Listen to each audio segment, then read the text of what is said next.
Yep. Shit my pants on camera. Check. When I think of Chris Pratt, I think of the Joker of the pack. The guy who likes to laugh and tries to brighten up everyone's day. I first spotted him in Parks and Recreation. I have hot snakes, you guys. What's hot snakes? It's when the diarrhea comes out like a hot snake. Andy! I get hot snakes and bubble gut. Andy, stop talking about hot snakes. And in Wanted as Barry, Wesley's best friend who just happens to be banging Wesley's missus. And then made it big time as Star-Lord in Guardians of the Galaxy. That film that was supposed to fly under the radar yet become a superstar hit. And then, well, Owen Grady in that never needed Jurassic Park reboot, which as my friend Jeff would say, that is one big pile of shit. He also played Dan Forrester in The Tomorrow War, which to be fair wasn't too bad.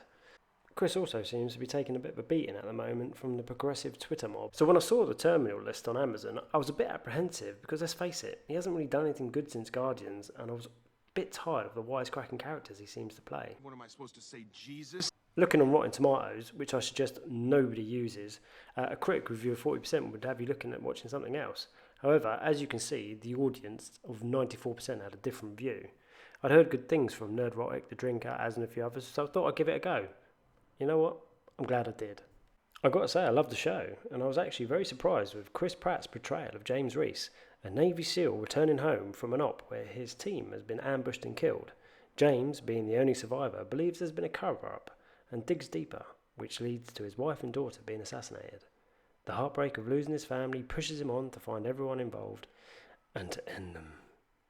This is a role Chris Pratt hasn't really played before, a grounded story of a military man who loves and is dedicated to his job and brethren, and likewise to his wife and daughter. There were no wisecracks, no stupid one-liners, and it was all very serious with no fucking around. A depth to Chris Pratt's acting I don't think anyone has ever seen before, and it was good. It was really good. His acting was on point, his weapons handling was on point, and you can tell him and Kitch have been doing some weapon training for this part. It wasn't only Pratt's acting that was solid here. Kitch, who also seems to enjoy playing a military character, is very good. Constant Wu as a reporter, working with James and uncovering the conspiracy he's involved in was fantastic, especially a final interaction at the end with Secretary Hartley. All main characters were well written and fleshed out, and any operation they went on, you wanted to see them make it out. I think this got panned by the critics for just one reason only. It was seen as some alt-right show, which is just fucking retarded. There was nothing political, as in left v right, about this show. It was a story about a man's vengeance on the people who killed his men and his family. And you know what? Outside of Twitter, that is what the majority of people want. They want good storytelling with good characters, and they want it free of the writer's political ideologies. Is the series free of criticism? Of course not. No TV show is. The word brother was used far too much for my liking. Brother.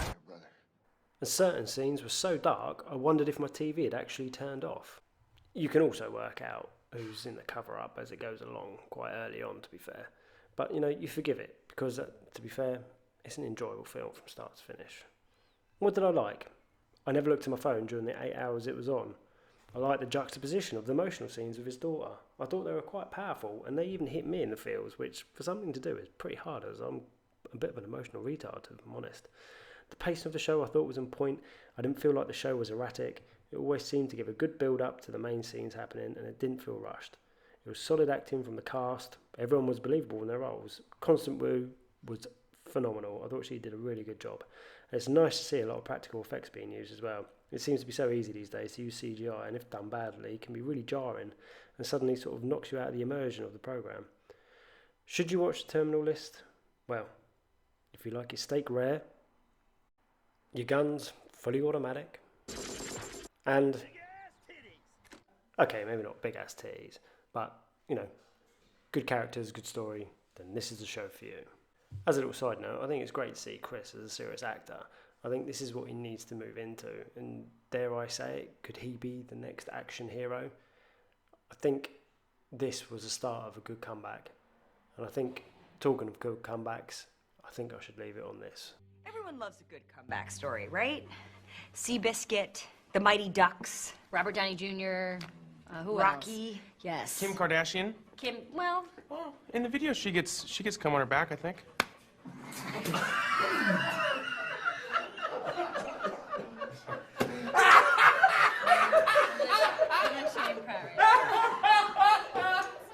definitely gonna make the rap party. Thanks for listening. If you got this far, please like, share, and subscribe.